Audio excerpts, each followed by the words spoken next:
Tenho 78 anos, e o peso dos anos se acumula nos meus ossos, tanto quanto o peso das lembranças em minha alma.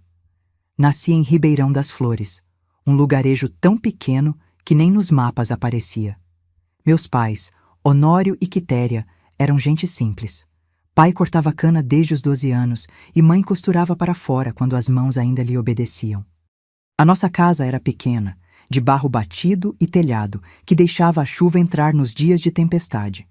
Mas foi ali que aprendi o valor do trabalho e da honestidade. Valores que carreguei comigo como único patrimônio quando saí de casa. Naquele tempo, menina de 14 anos já era considerada mulher feita, pronta para enfrentar o mundo. E foi isso que aconteceu quando Dona Lucrécia, senhora da cidade grande que visitava nossa região para comprar rendas, ofereceu-me trabalho na casa de pessoas de bem, na cidade vizinha. Lembro do olhar esperançoso da minha mãe quando me ajudou a arrumar o pequeno saco de pano com as 2 mudas de roupa que eu possuía.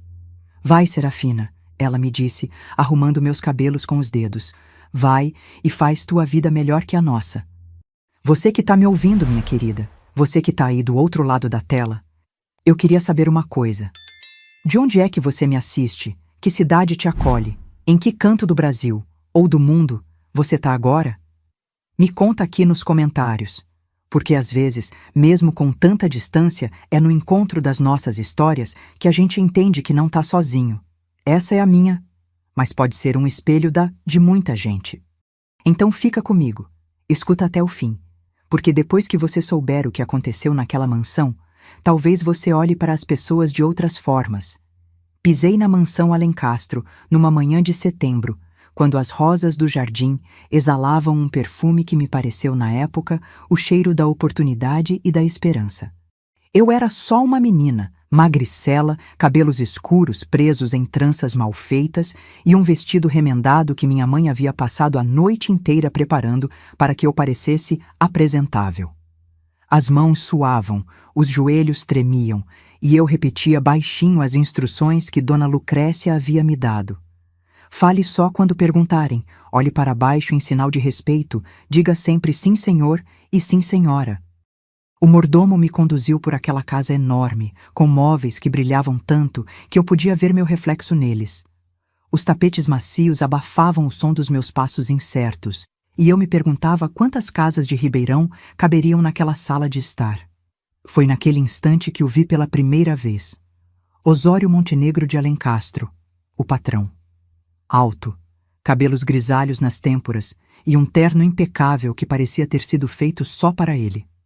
Seus olhos azuis eram frios como o céu de inverno, e quando ele me olhou de cima a baixo, senti como se estivesse sendo avaliada como um animal em feira. Esta é a menina de quem lhe falei, senhor Alencastro, disse Dona Lucrécia. Ela é forte e trabalhadeira, aprende rápido. Ele sorriu, um sorriso que não chegava aos olhos, e respondeu com uma voz que ainda hoje faz meus ossos velhos estremecerem. Servirá.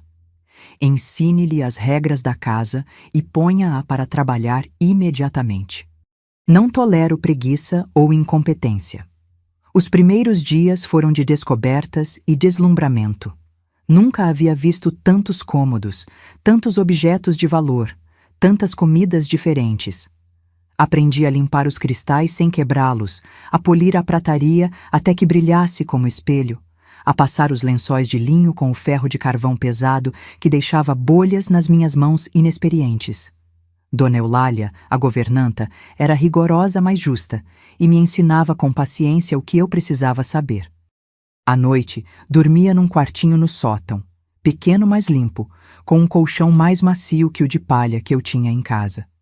Escrevia cartas para minha mãe, contando as maravilhas que via, omitindo o cansaço e as lágrimas de saudade que derramava antes de dormir. Contava que comia carne todos os dias. Mentira, só comíamos as sobras quando havia. Que os patrões eram bondosos, outra mentira, mal me olhavam, que estava feliz, a maior mentira de todas. A verdade é que, apesar do conforto material, sentia-me tão só que doía. As outras empregadas eram mais velhas e me tratavam de qualquer jeito, chamando-me de caipira e rindo do meu sotaque. Fora aquilo para que eu nasci? para limpar a sujeira dos outros, invisível como um fantasma que vagueia pelos corredores? Mas então, depois de 3 meses na mansão, o patrão começou a me notar. Primeiro, foram olhares demorados quando eu servia o café. Depois, elogios à minha eficiência. A pequena Serafina é um achado, ele dizia à esposa, que apenas assentia sem interesse. Eu, tola que era, sentia-me orgulhosa pela atenção, sem entender o que aqueles olhares realmente significavam. Foi numa noite de dezembro, quando a casa estava silenciosa e a patroa havia viajado para visitar parentes, que o Sr. Alencastro me chamou ao seu escritório. "Traga-me um conhaque", ordenou. Lembro-me de como minhas mãos tremiam ao segurar a bandeja de prata com o copo de cristal. Ele estava sentado em sua poltrona de couro, observando-me com aqueles olhos que pareciam me despir. "Aproxime-se, menina. Não vou morder." Obedeci, como me haviam ensinado a sempre fazer. Quando estendi a bandeja, ele pegou não apenas o copo, mas também meu pulso, num movimento rápido e firme. "Você tem mãos ásperas, mas um rosto tão doce", disse, passando os dedos pela minha bochecha. Fiquei paralisada, sem saber como reagir. Naquela noite, ele não fez mais nada além daquele toque, mas plantou em mim a semente do medo que brotaria nas semanas seguintes. Voltei para meu quarto sentindo algo estranho, um pressentimento sombrio que não conseguia nomear. Como eu poderia saber que aquilo era apenas o início? Como poderia prever o que aquele homem me tiraria? Minha inocência, minha dignidade, meu futuro. Agora, tantos anos depois, me lembrando daquele dia, penso em como gostaria de voltar àquela noite e dizer à jovem Serafina: "Corra, menina, corra para longe dessa casa e nunca mais olhe para trás." Mas o tempo não volta atrás, e as escolhas que não fizemos perseguem-nos como fantasmas até o fim dos nossos dias. Depois daquela primeira noite no escritório, o Sr. Alencastro mudou sua estratégia. Tornou-se gentil, quase paternal aos olhos dos outros. Presenteava-me com pequenas coisas: uma fita para o cabelo, um par de meias novas, um pedaço de chocolate embrulhado em papel dourado. Gentilezas que pareciam inocentes para quem observava de fora, mas que vinham sempre acompanhadas daquele olhar, daquele sorriso que me fazia engolir em seco. "Pequena Serafina", dizia ele quando ninguém podia ouvir, "você tem algo especial. Especial." A palavra ecoava na minha cabeça enquanto eu esfregava os pisos de mármore até meus joelhos doerem.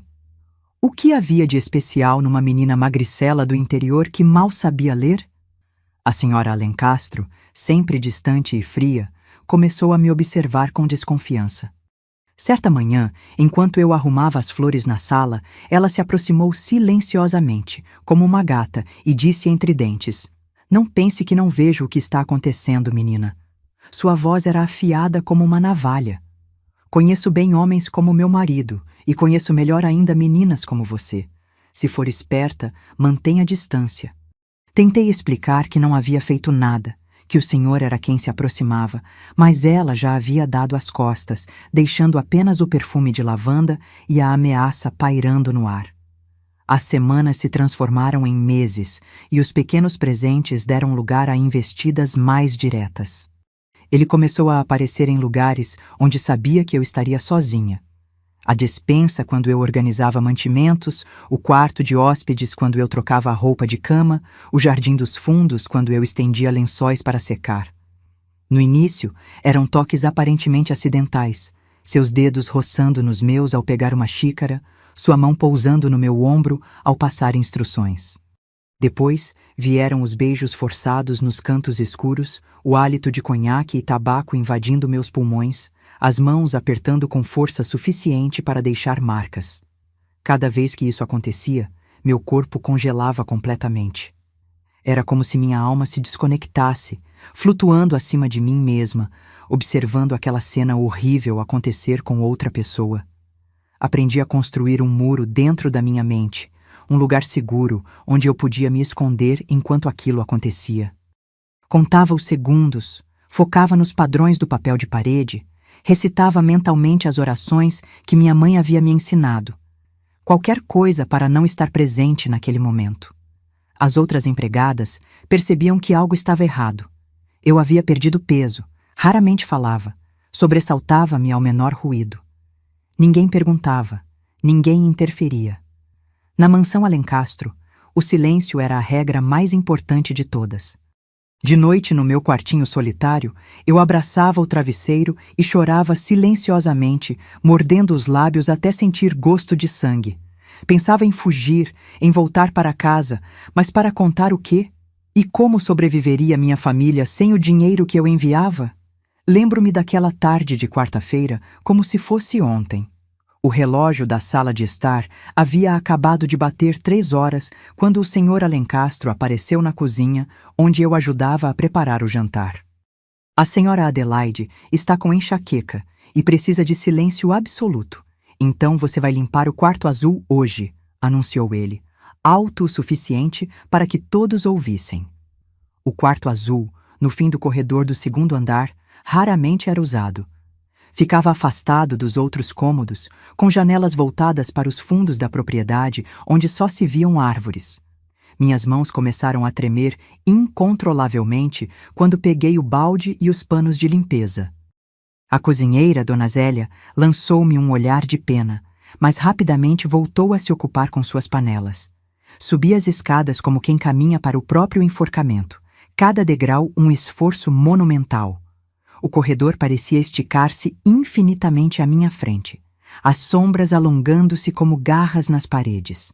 Quando cheguei à porta do quarto azul, ele já estava lá dentro, sentado na beira da cama, com as mangas da camisa enroladas até os cotovelos. "Feche a porta, Serafina", ele ordenou. Lembro-me de como a chave girou na fechadura com um clique que selou meu destino. O que aconteceu depois? Mesmo agora, tantas décadas depois, minha mão treme ao pensar. Há feridas que nunca cicatrizam. Há dores que o tempo não consegue apagar. Naquele quarto azul, enquanto o sol da tarde projetava sombras dançantes através das cortinas de renda, Osório Montenegro de Alencastro destruiu a menina que eu era e criou a mulher que precisei me tornar para sobreviver. Nas semanas seguintes, o quarto azul tornou-se meu pesadelo recorrente. Ele me chamava com frequência cada vez maior, sempre com alguma desculpa plausível aos ouvidos dos outros. Eu ia, obediente e silenciosa como um cordeiro ao matadouro, porque não via alternativa, porque não tinha para onde fugir, porque cada centavo que eu ganhava significava comida na mesa dos meus pais.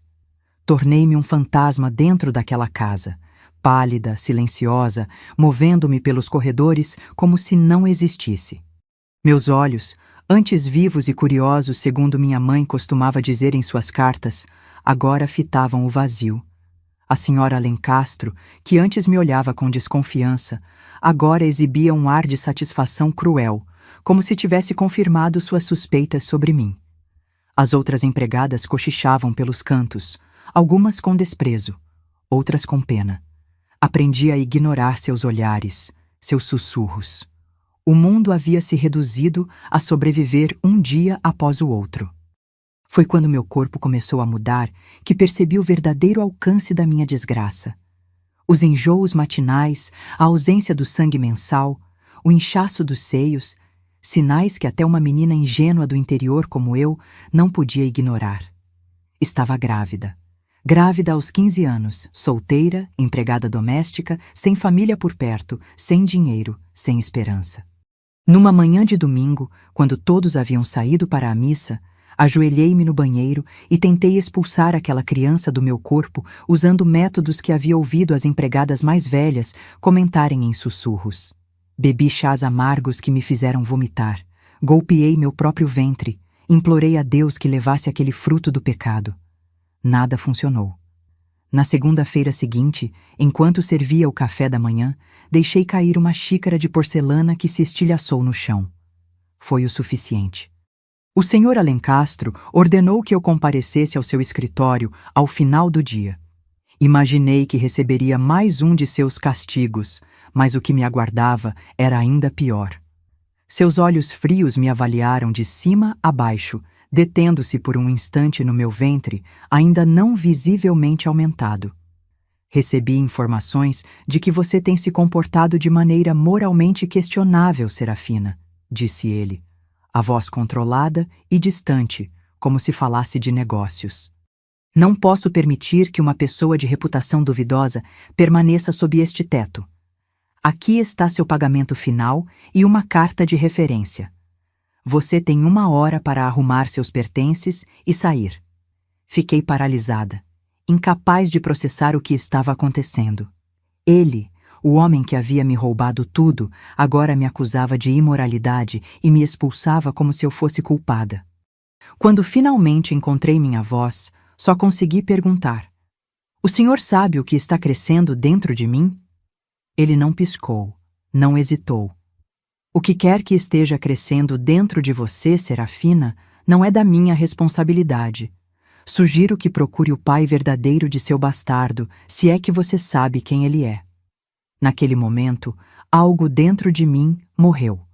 Talvez a última réstia de inocência que ainda restava, talvez a crença de que existia alguma justiça neste mundo. Saí daquela mansão ao entardecer, carregando a mesma trouxa com que havia chegado, agora um pouco mais pesada com os poucos pertences adquiridos, e algo muito mais pesado no ventre e no coração. A viagem de volta para Ribeirão das Flores foi a mais longa da minha vida. Sentada naquele ônibus velho que sacolejava por estradas de terra, eu abraçava minha pequena trouxa como se fosse um escudo contra o mundo. O dinheiro que recebi mal daria para 3 meses, e a tal carta de referência era uma piada cruel. Quem contrataria uma empregada grávida, ainda mais com um papel assinado por um homem respeitado dizendo que eu tinha conduta questionável? Meu estômago se revirava, e não era apenas pelos buracos da estrada ou pelos enjoos da gravidez. Era o medo. Como eu explicaria aos meus pais? O que diria minha mãe, que havia me entregado a Dona Lucrécia com tanta esperança nos olhos? Como enfrentaria os olhares da pequena comunidade onde todos se conheciam, onde rumores corriam mais rápido que água em dia de chuva? Quando finalmente avistei as primeiras casas de Ribeirão, o sol já se punha, pintando o céu com tons alaranjados que em outro momento me pareceriam bonitos. Desci do ônibus carregando não apenas minha trouxa, mas o peso da vergonha e de uma vida que crescia dentro de mim. O caminho até a casa dos meus pais nunca me pareceu tão longo. As pernas tremiam, o coração batia como um animal assustado dentro do peito. Vi minha mãe antes mesmo de chegar. Ela estava no quintal, estendendo roupas no varal improvisado com cordas amarradas entre 2 árvores. Quando nossos olhos se encontraram, soube que ela entendeu imediatamente que algo estava muito errado. "Mãe", eu disse, a voz quase sumindo, e foi tudo o que consegui pronunciar antes que as lágrimas viessem. Ela correu até mim, os braços abertos, e me abraçou como se eu ainda fosse uma criança pequena. Senti o cheiro familiar de sabão caseiro e suor honesto. Voltei, mãe. Voltei porque não tinha para onde ir. Contar a verdade foi como arrancar pedaços de mim mesma. Sentados à mesa simples de madeira, com a luz fraca do lampião iluminando o rosto envelhecido dos meus pais, encontrei palavras para descrever o indescritível. Meu pai, Honório, homem de poucas palavras e muitos calos nas mãos, manteve-se em silêncio durante todo o relato, mas observei como seus dedos apertavam o cabo da faca que usava para cortar o pão, como as veias do seu pescoço pulsavam com raiva contida. Minha mãe chorou silenciosamente, lágrimas grossas escorrendo pelo rosto, marcado pelo trabalho árduo. Quando terminei de falar, um silêncio pesado caiu sobre nós, como se o próprio ar tivesse sido sugado da pequena cozinha. Foi minha mãe quem quebrou aquele silêncio, levantando-se e vindo até mim. Com mãos gentis, tocou meu rosto, depois minha barriga ainda quase imperceptível, e disse palavras que carrego comigo até hoje. "Esta criança não tem culpa, Serafina, e você também não. Vamos criar este bebê juntos, como família." Meu pai se levantou abruptamente, a cadeira raspando ruidosamente no chão de terra batida. Por um momento terrível, pensei que ele fosse me expulsar, me tirar da família como filha. Em vez disso, pegou seu chapéu gasto e anunciou: "Vou buscar a parteira Zulmira. Ela precisa examinar a menina." A porta bateu atrás dele e fiquei olhando para o espaço vazio, sem entender completamente o que estava acontecendo. Minha mãe sorriu tristemente, acariciando meus cabelos. Seu pai é um homem bom, Serafina. Está furioso, sim, mas não com você. Ele vai até a cidade. Quer falar com o delegado, denunciar esse homem. Sacudi a cabeça violentamente. Não, mãe. O senhor Alencastro é poderoso. Tem amigos na prefeitura e na polícia. Ninguém acreditará em mim, uma simples empregada. Só vamos nos meter em problemas maiores. Ela pareceu querer protestar, mas algo no meu olhar a fez reconsiderar. Naquela noite, dormi na minha antiga cama, sob o mesmo teto de sapê que gotejava nos dias de chuva, e pela primeira vez em muitos meses senti um fio tênue de segurança. Os meses seguintes foram uma luta constante contra a fome, o preconceito e o medo. Meu corpo mudava rapidamente, a barriga crescendo como se tivesse pressa de anunciar ao mundo o meu pecado. Os vizinhos que antes me tratavam com carinho, agora fechavam as portas quando eu passava, puxavam suas crianças para longe como se minha condição fosse contagiosa. As mulheres cochichavam nos cantos, inventando histórias sobre como eu havia me perdido na cidade grande. Os homens olhavam-me com um misto de desprezo e desejo mal disfarçado. O dinheiro que trouxe acabou rapidamente. Meu pai trabalhava dobrado no canavial, enquanto minha mãe intensificava seus trabalhos de costura, aceitando encomendas mesmo de pessoas que mal nos cumprimentavam na rua. Eu ajudava como podia, fazendo doces para vender na feira, lavando roupas para fora quando encontrava quem me desse serviço. Mesmo assim, havia dias em que íamos dormir com o estômago roncando. O inverno foi especialmente cruel naquele ano. A chuva entrava pelas frestas do telhado, formando poças no chão de terra batida. O vento gelado penetrava pelas paredes de pau a pique mal vedadas, fazendo-me tremer sob o cobertor fino. Tossi durante semanas a fio, uma tosse seca que parecia arrancar pedaços dos meus pulmões. Perdi peso em vez de ganhar, a ponto de a parteira Zulmira, uma senhora negra de mãos sábias e olhos bondosos, expressar preocupação sincera. Esta menina não vai aguentar o parto se continuar assim, disse ela à minha mãe, pensando que eu não podia ouvi-las. Está fraca demais. A criança está roubando o pouco que tem. Aquelas palavras me aterrorizaram, não pela minha própria vida. Que valor tinha ela agora? Mas pela vida inocente que crescia dentro de mim. Por mais que aquela gravidez tivesse nascido da violência, eu não conseguia odiar a criança. Ela era tão vítima quanto eu. Dalvina nasceu numa madrugada de tempestade, depois de quase 8 horas de um trabalho de parto que quase me levou embora deste mundo. Lembro-me dos relâmpagos iluminando o quarto através das frestas da janela, do som da chuva golpeando o telhado frágil, das mãos firmes de Zulmira e das orações desesperadas da minha mãe. A dor era insuportável, como se meu corpo estivesse sendo partido ao meio, mas eu me recusava a gritar. Mordi os lábios até sangrar, apertei as mãos até que as unhas deixassem marcas nas palmas. Quando finalmente ouvi o choro frágil da minha filha, algo dentro de mim se transformou completamente. Zulmira a limpou e a colocou sobre meu peito. Uma coisinha miúda, de pele avermelhada e uma penugem escura cobrindo a cabeça. Olhei para aquele rostinho e não vi traços do homem que me violentou. Vi apenas uma criança inocente. Um novo começo, uma chance de redenção. Dalvina, sussurrei, o nome que havia escolhido meses antes, inspirado numa personagem de um folhetim que eu costumava ler escondida na mansão Alencastro. Minha filha abriu os olhos escuros como os meus, e pareceu me encarar com uma sabedoria antiga que me deixou sem fôlego. Naquele momento, fiz uma promessa, não a Deus ou a qualquer santo, mas a mim mesma e àquela criança. Por você, eu vou sobreviver. Por você, eu vou lutar. E um dia, minha filha, ele vai pagar pelo que fez a nós duas. Minha mãe, que observava a cena com lágrimas nos olhos, aproximou-se e beijou minha testa suada. Ela é linda, Serafina. Tão linda quanto você quando nasceu. Meu pai, que havia esperado do lado de fora durante todo o parto, entrou timidamente no quarto. Seus olhos, normalmente duros pela vida difícil, suavizaram-se ao ver a neta. Com dedos calejados, tocou gentilmente a mãozinha minúscula de Dalvina, que instintivamente agarrou seu dedo com surpreendente força. Um sorriso raro iluminou o rosto do meu pai. Esta menina vai ser forte, disse ele, a voz embargada. Forte como a mãe dela.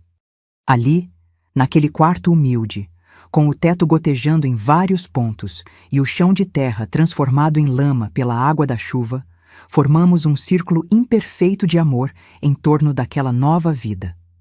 E eu, segurando minha filha contra o peito, senti pela primeira vez em muitos meses algo que havia esquecido que existia: esperança.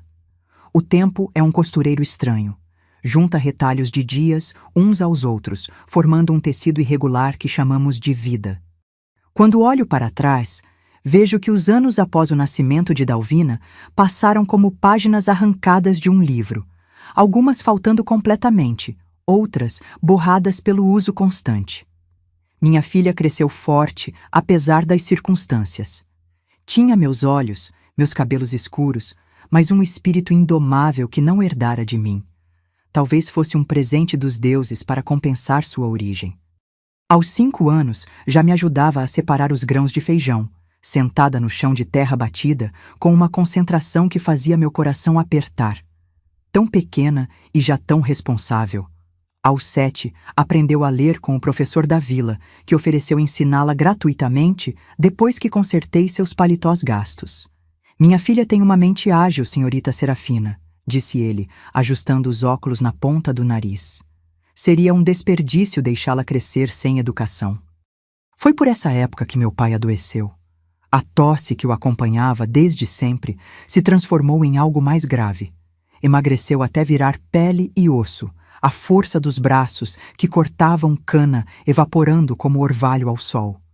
Passei noites em claro ao lado da sua cama, aplicando compressas na testa febril, forçando-o a beber chás de ervas que Zulmira preparava. Não adiantou. Numa manhã fria de julho, ele simplesmente não acordou. Sua morte foi como perder um pilar de sustentação da nossa pequena casa. Enterramo-lo sob a mangueira que ele mesmo havia plantado quando eu nasci, agora carregada de frutos. No dia seguinte ao enterro, acordei antes do sol e comecei a trabalhar. Não havia tempo para chorar. Havia bocas para alimentar, um teto para manter. O luto pela morte do meu pai me ensinou que chorar não enche panelas vazias. Tornei-me uma mulher de muitos ofícios, costureira como minha mãe, lavadeira nas casas dos mais abastados, doceira nas festas da igreja, parteira auxiliar de Zulmira, que me ensinou o pouco que sabia sobre ervas e remédios caseiros. Dormia apenas 4 ou 5 horas por noite, sempre com um olho aberto, como diziam na vila. Minhas mãos, antes delicadas apesar do trabalho na mansão, tornaram-se ásperas e calejadas. Minhas costas doíam constantemente pelo esforço de carregar trouxas de roupa, cestos de lenha, baldes d'água. Mas cada centavo ganho significava um dia a menos de fome, uma peça nova de roupa para Dalvina, um livro usado para seus estudos. Às vezes, quando pensava que ela dormia, permitia-me chorar silenciosamente, mordendo o travesseiro para abafar os soluços. Nesses momentos, o rosto de Osório Montenegro de Alencastro aparecia como um fantasma na escuridão do quarto, aqueles olhos azuis frios me encarando com desprezo. A raiva que sentia era um fogo baixo que nunca se apagava completamente, alimentado pela injustiça, pela impunidade. Aquele homem continuava sua vida de luxos enquanto eu lutava para sobreviver cada dia. Mas então Dalvina aparecia na porta, esfregando os olhinhos sonolentos, perguntando por que eu estava chorando, e eu engolia minha raiva junto com as lágrimas. Mãe está cansada, filha. Só isso. Volta a dormir. Como poderia explicar a uma criança o que eu mesma mal conseguia entender? Como contar a ela que seu nascimento, embora tenha sido a melhor coisa da minha vida, veio de um ato tão horrível? Dalvina crescia, acreditando que seu pai havia sido um rapaz da cidade que morrera antes de seu nascimento. Uma mentira piedosa, costurada com cuidado por mim e minha mãe, para protegê-la da verdade que poderia destruir sua inocência.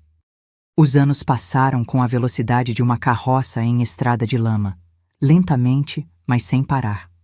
Quando Dalvina completou 15 anos, a mesma idade que eu tinha quando fui trabalhar na mansão, algo mudou dentro de mim.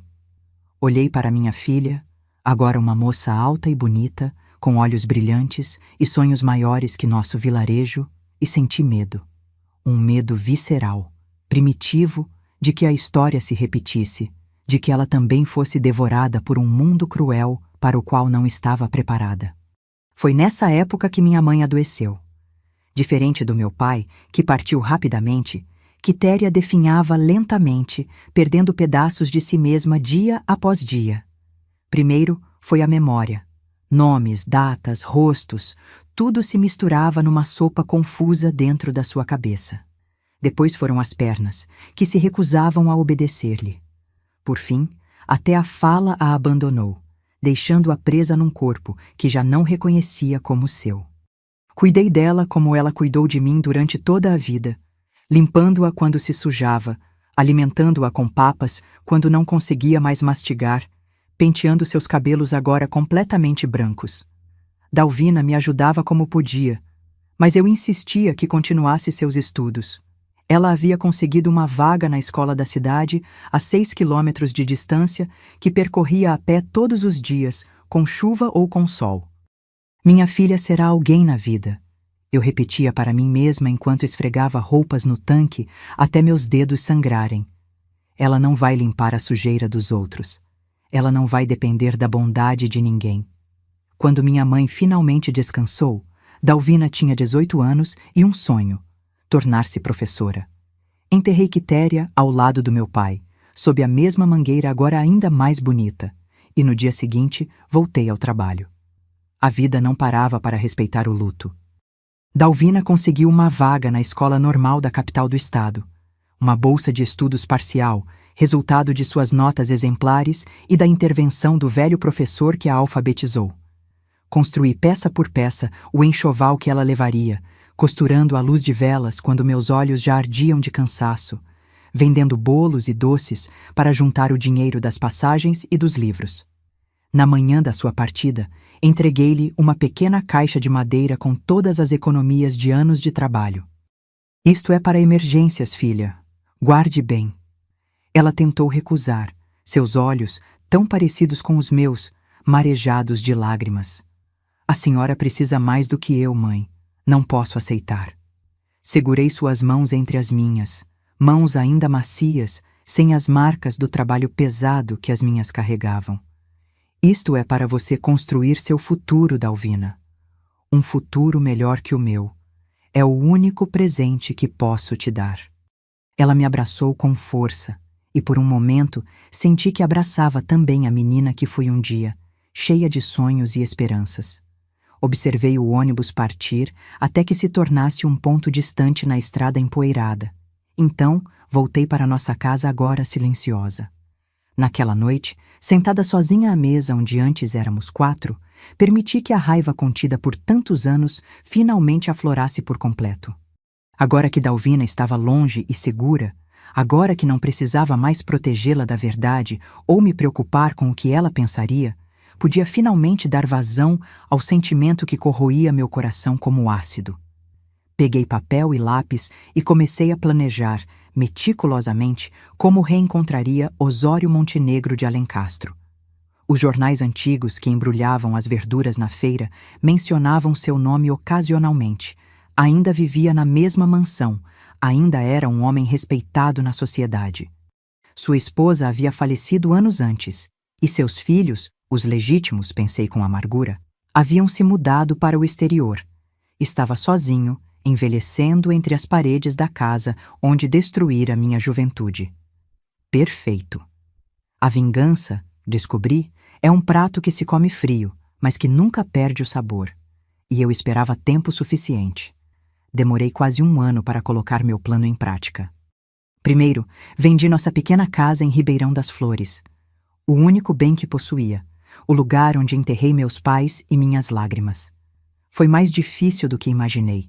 Despedir-me daquelas paredes de barro que guardavam minhas memórias, da mangueira frondosa que sombreava os túmulos dos meus pais, do pequeno quintal onde Dalvina deu seus primeiros passos. Mas não havia mais nada para mim naquele lugar. Minha filha estava na capital, construindo seu próprio caminho, e eu tinha um acerto de contas pendente. Com o dinheiro da venda, comprei roupas discretas, mas de boa qualidade, diferentes dos vestidos surrados que usava. Cortei os cabelos que há décadas mantinha compridos, deixando-os na altura dos ombros, com um corte mais moderno que me fazia parecer uma senhora digna e distinta, apesar das marcas profundas que o tempo e o sofrimento haviam entalhado em meu rosto. Consegui documentos novos. Solange Maria dos Santos, uma viúva respeitável de 50 e poucos anos, com vasta experiência em administração doméstica. Decidi não mudar muito minha aparência. 30 anos haviam se passado. O que restava da jovem Serafina eram apenas os mesmos olhos escuros que agora escondiam um fogo frio de determinação. Viajei para a cidade onde ficava a mansão Alencastro, hospedando-me numa pensão modesta, mas limpa. Durante 2 semanas, observei a mansão à distância, estudando sua rotina. A casa continuava imponente como em minhas lembranças, apenas um pouco mais desgastada pelo tempo. As rosas do jardim da frente, que antes me pareciam tão vibrantes, agora estavam mal cuidadas, crescendo sem ordem nem beleza. Uma metáfora perfeita, pensei, para o homem que vivia entre elas. Foi através de uma agência de empregos que me apresentei para a vaga de governanta. O antigo mordomo havia falecido anos antes, e a casa era agora administrada por uma sobrinha distante de Osório, uma mulher antipática de meia-idade chamada Teodora. Durante a entrevista, mantive os olhos baixos, as mãos cruzadas sobre o colo, a voz educada mas firme enquanto listava minhas qualificações inventadas e referências que jamais poderiam ser verificadas. Sei que o Sr. Alencastro aprecia organização e disciplina, disse com uma confiança que vinha do conhecimento íntimo do homem que arruinara minha vida. Posso garantir que a casa funcionará como um relógio sob meus cuidados. A sobrinha me olhou com uma mistura de desconfiança e alívio. Desconfiança de uma estranha. Alívio por finalmente encontrar alguém disposto a assumir a responsabilidade que ela claramente detestava. Então, me levou para conhecer o patrão. Meu coração batia tão forte no peito que temi que pudessem ouvi-lo quando entrei naquele escritório.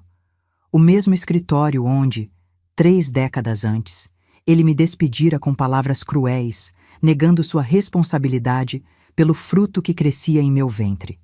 Osório Montenegro de Alencastro estava sentado numa poltrona de couro perto da janela. A imagem poderosa que habitava meus pesadelos havia se transformado num velho frágil, de cabelos completamente brancos e mãos ligeiramente trêmulas. Ao me ver, seus olhos azuis, ainda frios, ainda penetrantes, me examinaram brevemente, sem qualquer sinal de reconhecimento. Esta é Senhora Solange Maria dos Santos, tio, apresentou-me Teodora. Veio para o cargo de governanta. Ele fez um gesto vago com a mão, como se espantasse uma mosca importuna. Contrate-a se achar adequada. Não tenho paciência para esses detalhes domésticos. Sua voz estava mais fraca, mais rouca, mas o tom autoritário permanecia inalterado. Fiz uma pequena reverência, murmurando que seria uma honra servir em tão ilustre residência. Ele nem mesmo levantou os olhos do livro que fingia ler. Naquele instante, soube que meu plano funcionaria. Para Osório Montenegro de Alencastro, eu era apenas mais uma empregada sem rosto, sem história, sem humanidade. Exatamente como havia sido 30 anos antes. A mansão por dentro estava como o jardim, a glória passada ainda visível sob camadas de descuido e decadência.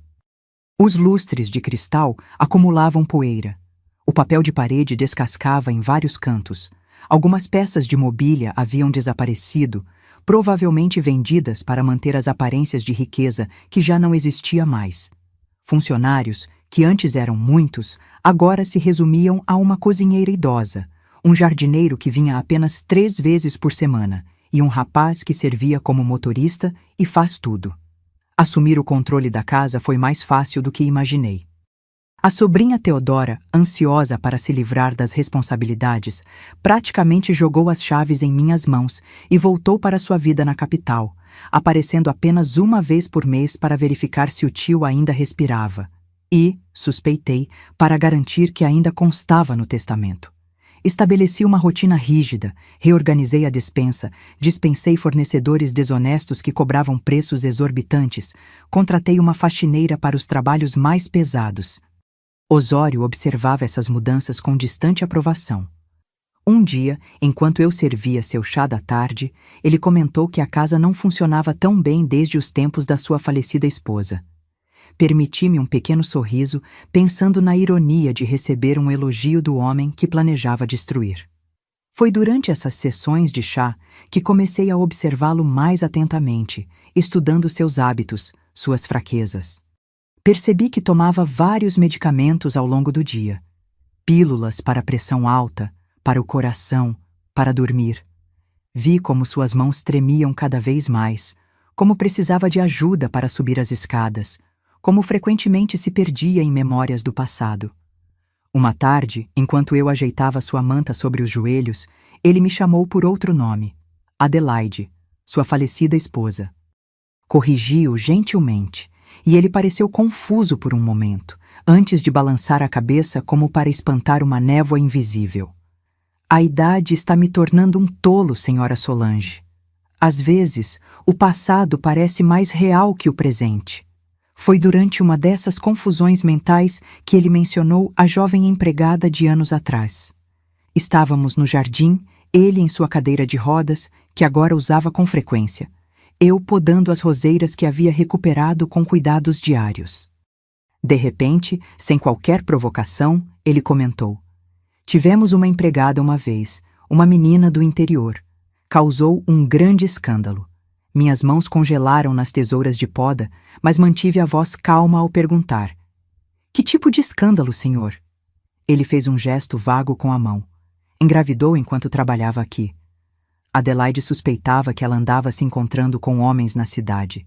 Tivemos que mandá-la embora, é claro.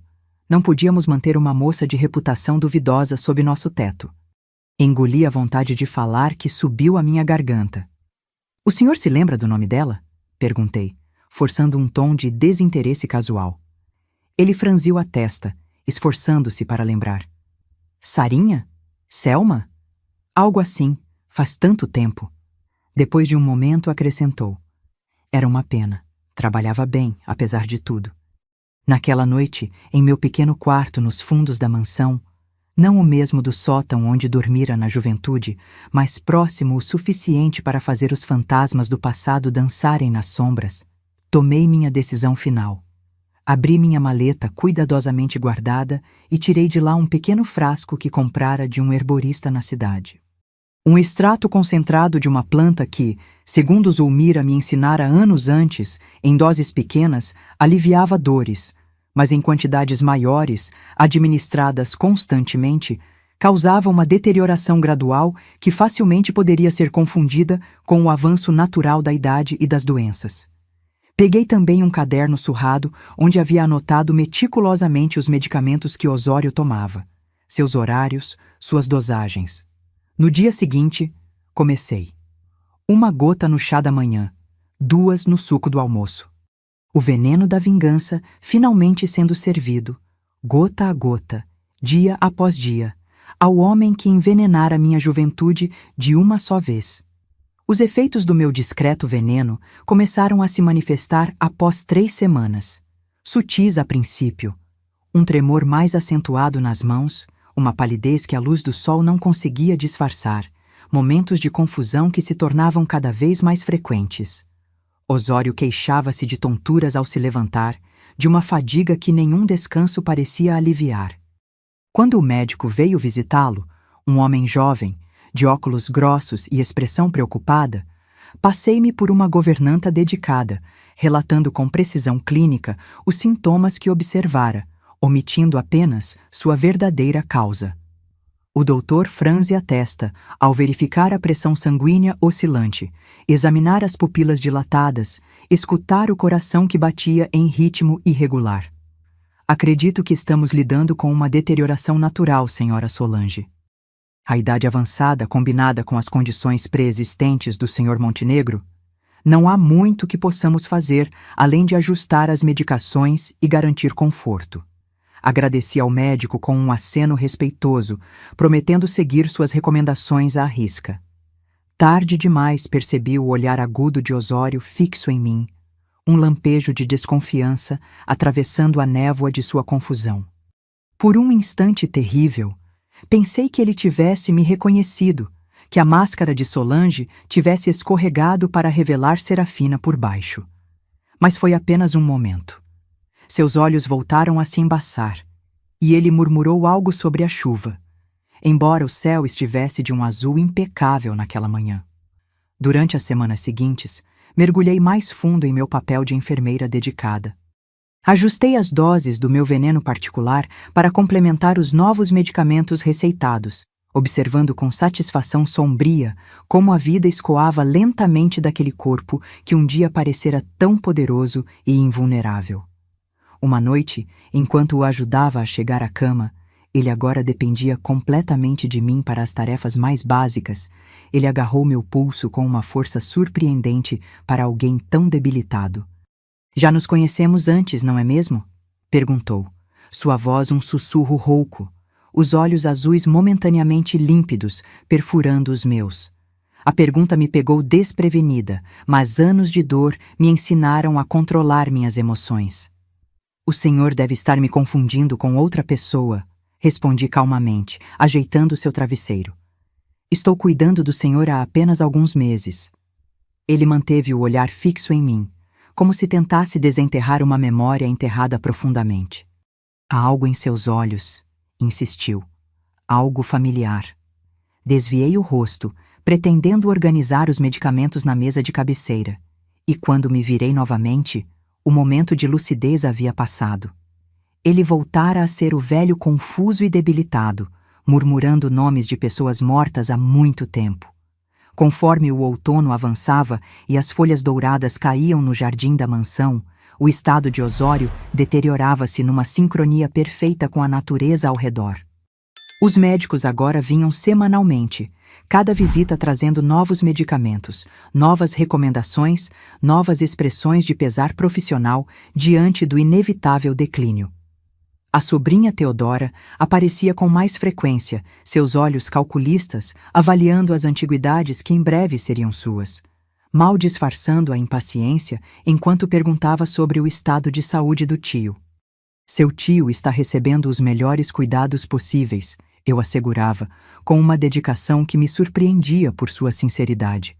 De fato, além do veneno que administrava meticulosamente, eu mantinha a casa impecável, preparava refeições nutritivas que ele mal tocava, lia-lhe jornais e livros quando a solidão se tornava opressiva demais até para ele.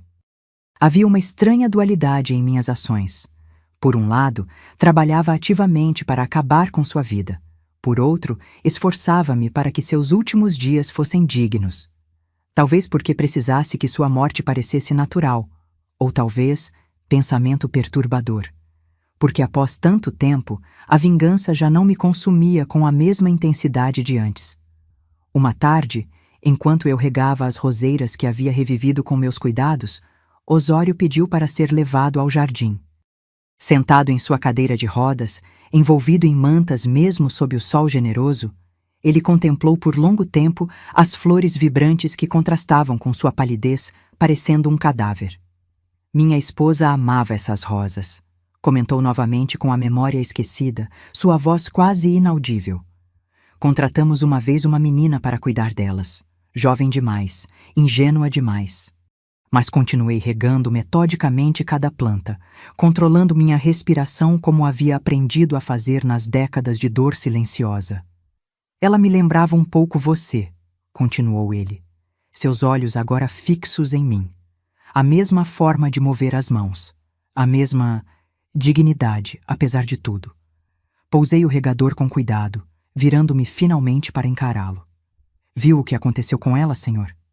Perguntei, cada palavra carregada de um veneno diferente daquele que lhe administrava diariamente.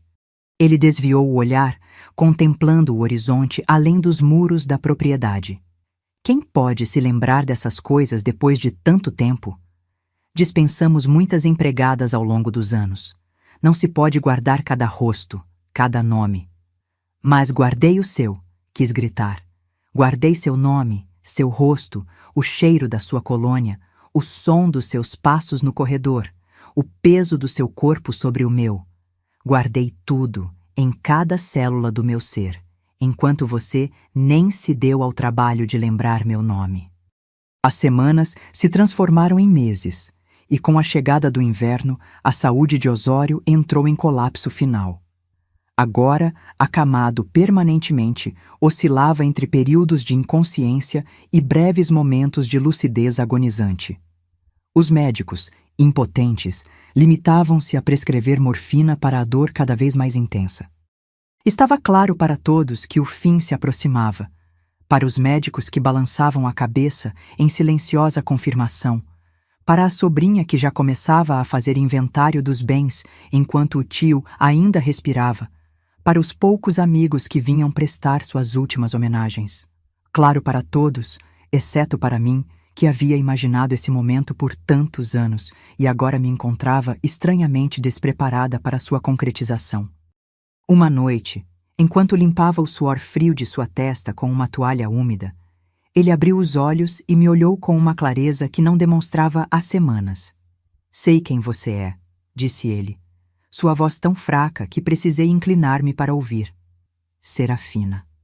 Meu nome saindo de seus lábios ressoou como um trovão em meus ouvidos.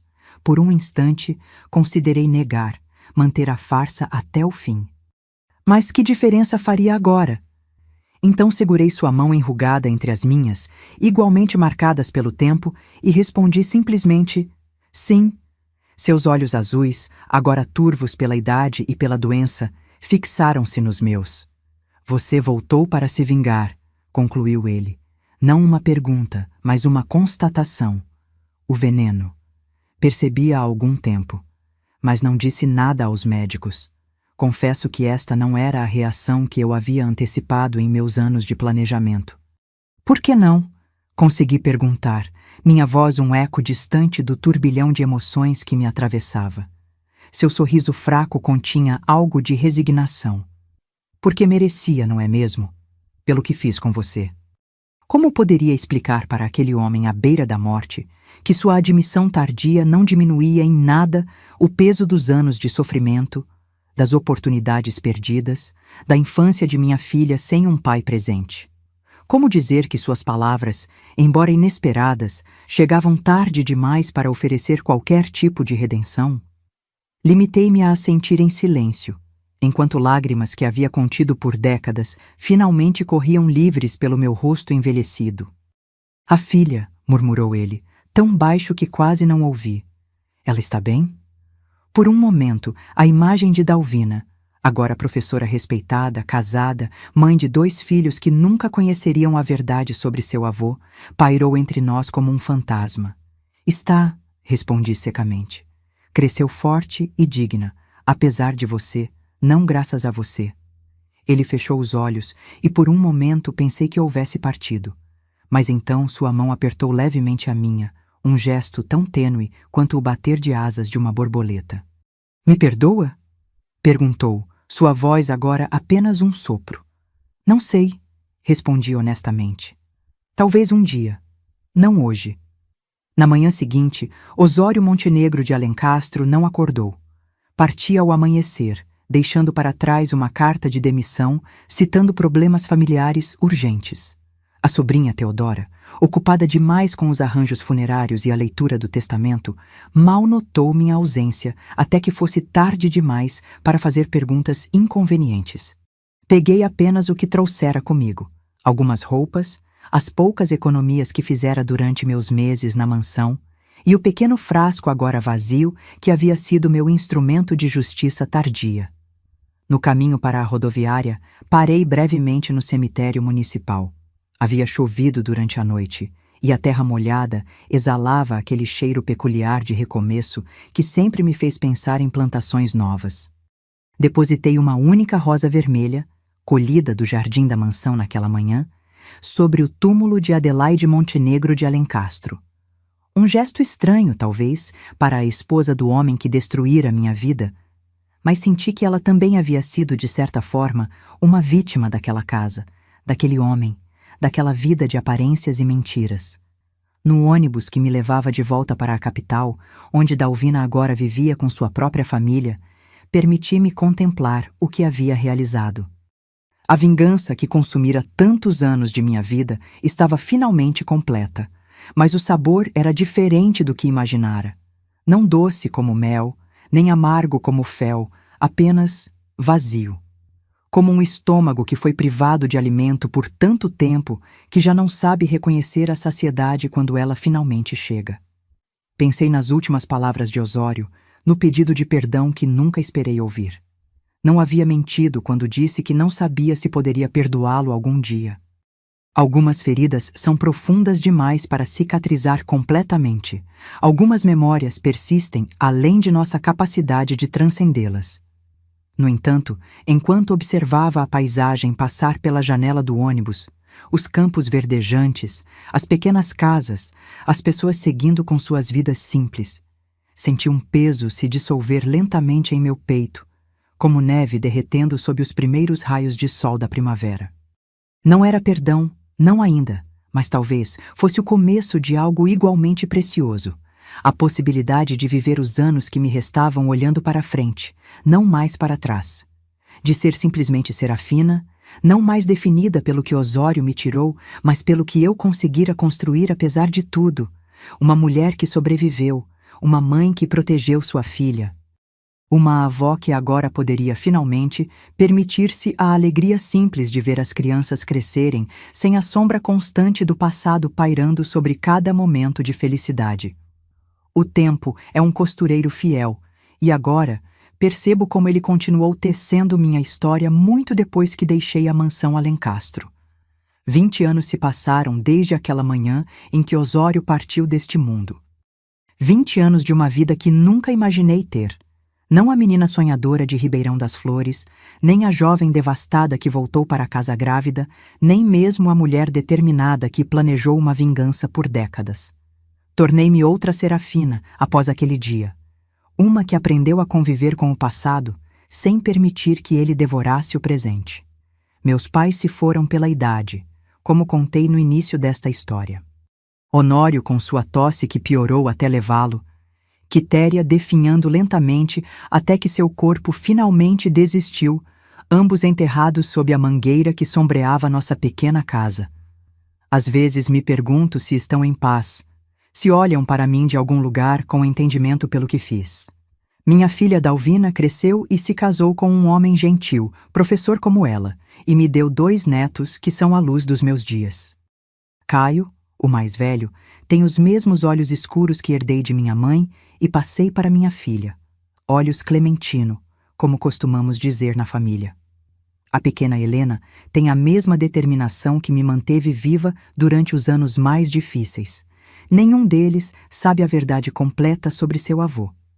Para eles, sou apenas a avó Serafina, com mãos enrugadas que fazem os melhores bolos de fubá e contam histórias de um tempo que parece tão distante quanto as estrelas. Dalvina suspeita, creio eu. Há momentos em que me observa com uma pergunta silenciosa nos olhos, especialmente quando mencionam alguma notícia sobre crimes do passado finalmente solucionados, ou quando surge o nome dos Alencastro nos jornais. A família ainda existe, embora a mansão tenha sido vendida há anos, transformada em um pequeno hotel para turistas que jamais imaginariam as histórias que aquelas paredes poderiam contar. Mas ela nunca pergunta diretamente, e eu nunca ofereço a verdade.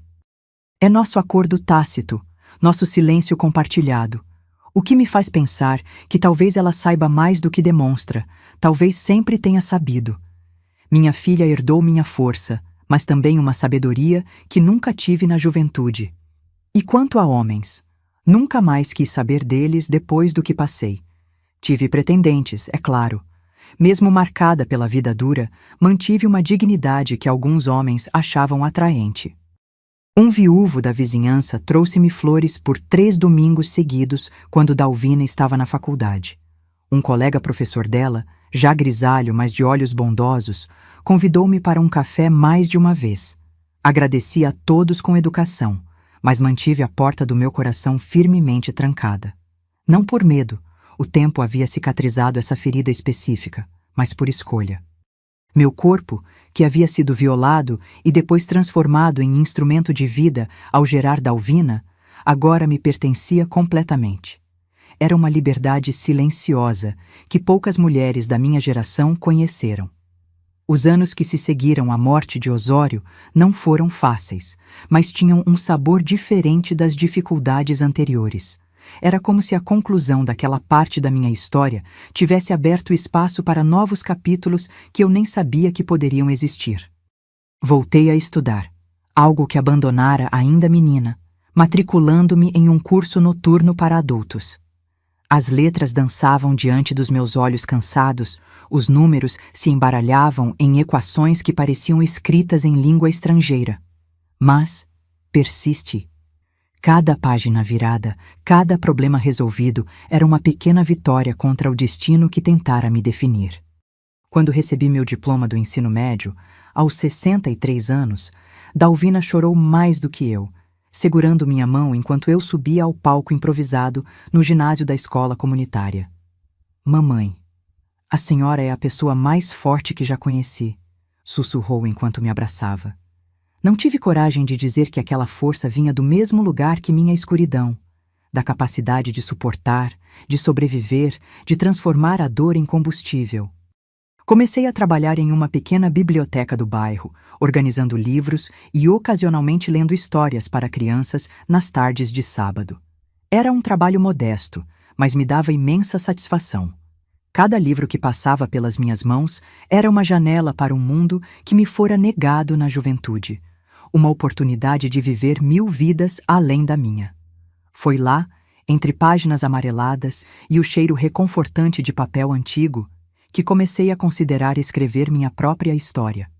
Não para publicar, nem para compartilhar amplamente, mas para exorcizar os últimos fantasmas que ainda me visitavam nas noites inquietas.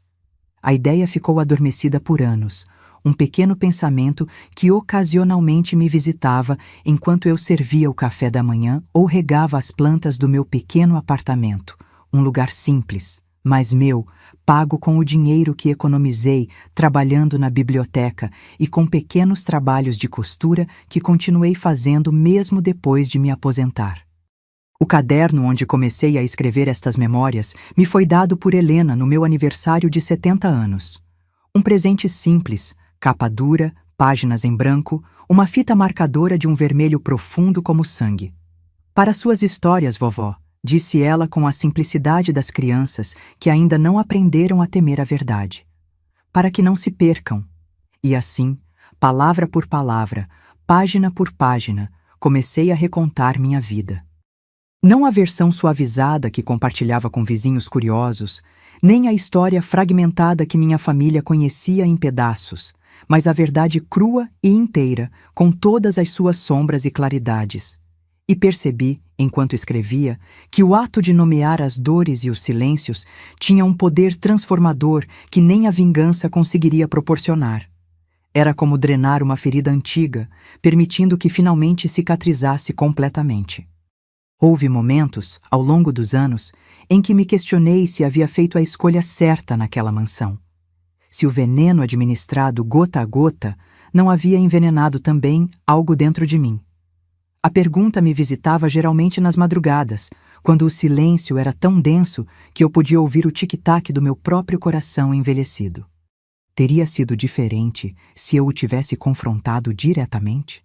Se tivesse exigido um reconhecimento público do que ele me fizera?